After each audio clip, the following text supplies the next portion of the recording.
आज आपको ले चलते हैं गुड़गांव से गोरखधाम, बाबा गोरखनाथ का मंदिर, जहाँ महाशिव विराजमान है।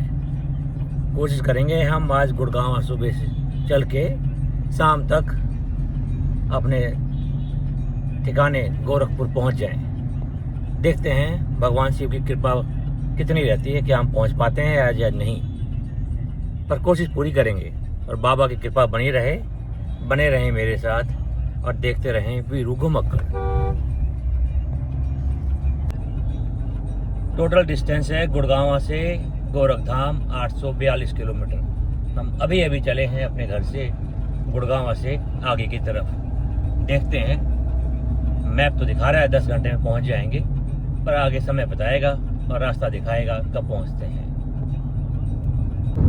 और इस तरह धीरे धीरे हमने आगरा एक्सप्रेस वे क्रॉस कर लिया और हम अब आगरा पहुंच रहे हैं। यहाँ से आगरा आउटर रिंग रोड और फिर लखनऊ एक्सप्रेस वे से लखनऊ, शायद आगरा से लखनऊ एक्सप्रेस वे का अपना एक अद्भुत मजा है। अब तो स्पीड गवर्नमेंट ने बढ़ा के 100 से 120 कर दी है, तो चलान का डर भी कम हो गया है। ट्रैफिक बहुत ज़्यादा नहीं था और कहीं कहीं थोड़ा बहुत मिलता था, पर ज़्यादातर रोड एकदम खाली थी। एकदम लखनऊ एक्सप्रेस का मज़ा ही आ गया और हम धीरे धीरे लखनऊ की तरफ बढ़ चले।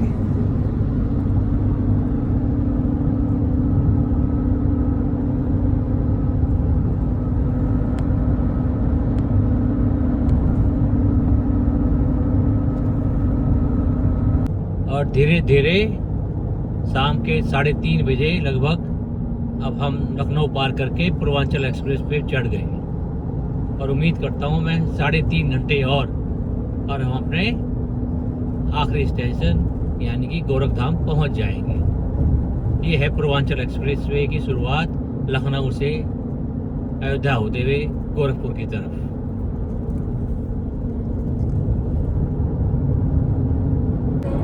पूर्वांचल पे गाड़ी चलाने का तो एक मजा है ही। गाड़ी का दिल करे कितना ही भगा लो, गाड़ी कितनी आराम से भी चला लो, 100-125 के बीच में तो गाड़ी चलती ही है। इससे कम चलाते वक्त लगता है कि जैसे गाड़ी चल ही नहीं रही। गाड़ी चलाते वक्त आपको टोल का पेन कम हो जाता है कि हाँ सड़क बहुत अच्छी है, यहाँ पे कुछ गाड़ी चलाने का मजा ले सकते हैं। सड़क बहुत ही सुंदर है, पर यही है कि एनुअल पास वाला फास्टैग नहीं चलता। स्टेट गवर्नमेंट ने बड़ी चालाकी से बड़े अच्छे हाईवे बनाए हैं, पर आपको सारे के सारे फास्टैग से कैश पेमेंट करनी पड़ती है। एनुअल पास यहाँ नहीं चलेगा। यूपी की ज़्यादातर सड़कें जो हाईवेज हैं वहाँ पे एनुअल पास नहीं चलता। शायद केंद्र सरकार गडकरी साहब इस बारे में कुछ सोचें तो इन सड़कों को भी एनुअल पास के दायरे में लाएं। पर सड़कें बहुत सुंदर हैं, ट्रैफिक अभी बहुत कम है, उसी हिसाब से सुविधाएं भी ना के बराबर हैं। एक पेट्रोल पंप पिछले 200 किलोमीटर के बीच में आया है, कोई टॉयलेट नहीं, कोई रेस्टोरेंट नहीं, कोई ढाबा नहीं, कोई चाय की दुकान नहीं, पर फिर भी सड़क बहुत शानदार है। तो बने रहें। अब हम बहुत जल्दी आजमगढ़ से इस पूर्वांचल एक्सप्रेस को छोड़ेंगे और गोरखपुर हाईवे लेंगे। क्योंकि अंधेरा हो गया था आजमगढ़ पहुँचते पहुँचते, तो हम वहाँ गांव पर रुक गए और सोचा अगले दिन सुबह सुबह फिर गोरखधाम चल पड़ेंगे। तो गांव की सुबह के नज़ारे देखिए, सूर्योदय और हल्की हल्की धुंध, चारों तरफ गर्मी के मौसम में भी धुंध। ये है नदी किनारे गांव होने का फ़ायदा। ये देखिए गेहूं के लहराते खेत, सुबह की वॉक और धुंध का नज़ारा। AQI यहाँ पे 15-20 है और हम कहाँ गुड़गांव में 300 और 250 के बीच में झूलते आते हैं।